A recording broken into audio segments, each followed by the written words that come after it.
Essa é uma pergunta muito importante, porque Romanos 13, 1 a 7, é um texto que está literalmente no centro do debate da relação da igreja com o Estado, do crente com o Estado. É uma passagem tão surpreendente que alguns exegetas de posição mais crítica com a Sagrada Escritura têm entendido que ele é uma interpolação. No livro Contra a Idolatria do Estado, tenta-se oferecer um outro tipo de leitura para a passagem, em contexto. Em outras palavras, em Romanos capítulo 1, verso 18, até capítulo 2, verso 16, Paulo oferece uma crítica aos pecados do Estado. O que nós temos em Romanos, nessa seção grande de Romanos, introdutória, é uma crítica aos pecados do império. E o que Paulo vai fazer durante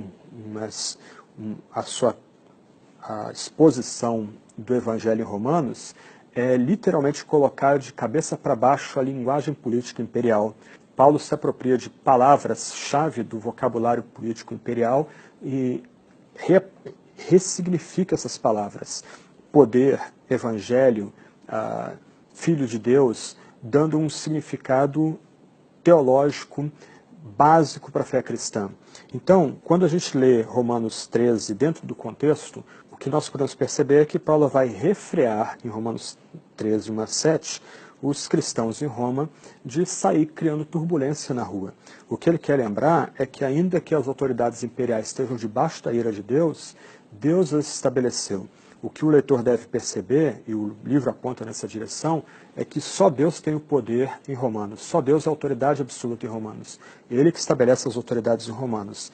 E em Romanos, Paulo, sagazmente, ele delimita os limites da autoridade.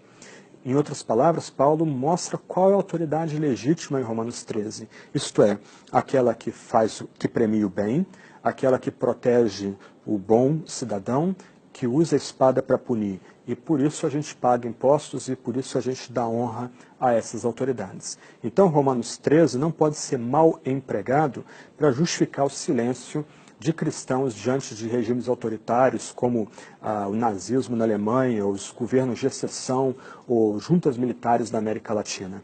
Muito ao contrário, Romanos 13 tem que ser usado de forma crítica, mostrando que quando um governo viola os limites que Deus estabelece para ele, ele deixa de ser autoridade ordenada por Deus.